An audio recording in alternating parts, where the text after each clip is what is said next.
এরপরে আবার বিভিন্ন প্রকল্পে আমি নিজে মুখ্যমন্ত্রী হিসাবে আমি যখন বললাম, সেখানেও অর্থমন্ত্রীজিকে বললাম 30 কোটি টাকা আলাদাভাবে মানে বাজেটের বাইরেও সেখানে দেওয়া হয়েছে, তারও কোনো কিন্তু হিসাব নেই বন্ধুগণ। একের পর এক যদি আমি বলি শেষ করতে পারবো না, কিন্তু ওই একটা কথাই বলবো আজকে এখানে, আমরা যে কথাটা আমরা বলবো সেটাই আমরা করি। ধলাই জেলা একটা মেডিকেল কলেজ আমরা বলেছি, সেখানে এডিসি এলাকায় করব। অলরেডি মৌ হয়েছে, সেখানে একটা মেডিকেল কলেজ হবে। আমরা কুমলুঙে একটা নার্সিং কলেজ, একটা প্যারামেডিক্যাল কলেজ সেখানে স্থাপন করব।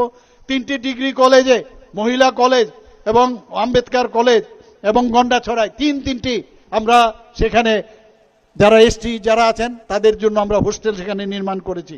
জনজাতি হোস্টেল, আবাসিকরা যে থাকে সেখানে, আমাদের সরকার আসার পর সেখানে 55 রুপিস করে তাদেরকে দেওয়া হতো। আমরা আসার পর সেখানে 85 টাকা দিয়েছি। আর এইবার কিছুদিন আগে আমরা সেটাকে 85 থেকে 100 টাকা করেছি বন্ধুগণ।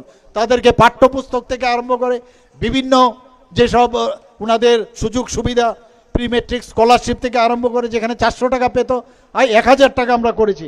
বিনামূল্যে মেধা পুরস্কার এবং কোচিং প্রদান ইত্যাদি আমরা দিচ্ছি। প্রচুর জিনিস আমরা করছি। আমরা আমবাসা, কাঞ্চনপুর, করবুকে 3টি আশ্রম স্কুল আমরা করেছি। এখানে 29টি নতুন হোস্টেল অলরেডি নির্মাণ হয়ে গেছে জনজাতি অধ্যুষিত এলাকায়। আরও 144টি নির্মাণাধীন রয়েছেন। 170 জন হোস্টেল ওয়ার্ডেন আমরা দিয়েছি। আমার মনে আছে আমাদের মাননীয় মন্ত্রী ট্রাইবেল ওয়েলফেয়ার বলছেন যে হোস্টেলগুলোতে চুরিদারি হয়, একটু হোস্টেল ওয়ার্ডেন রাখতে হবে। আমরা সবাই ডিসিশন নিলাম, মন্ত্রিমণ্ডল সবাই আমরা ডিসিশন নিয়ে অলরেডি সেখানে 170 জন হোস্টেল ওয়ার্ডেন আমরা করেছি। একলব্য মডেল রেসিডেন্সিয়াল স্কুল, আমার পূর্ববর্তী বক্তারা বলেছেন অলরেডি যে প্রথমে আমাদের সরকার 18-এর আগে মাত্র কটা ছিল? 4টে। সেখানে একলব্য মডেল রেসিডেন্সিয়াল ছিল। এখন কটা অনুমোদন হয়েছে?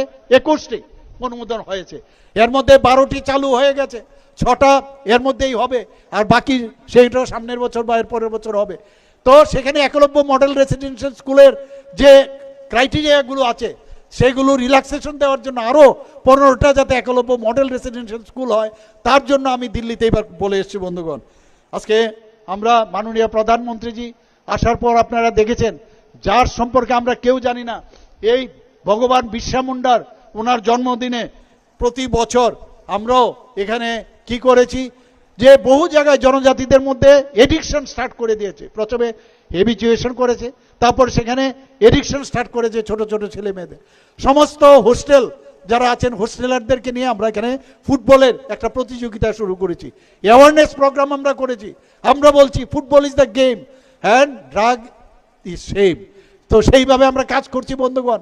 বিভিন্ন জায়গায় আমাদের দপ্তরের তরফ থেকে আমরা বিভিন্ন যেসব সিনথেটিক ফুটবল গ্রাউন্ড সেখানে করছি, ট্র্যাক করছি।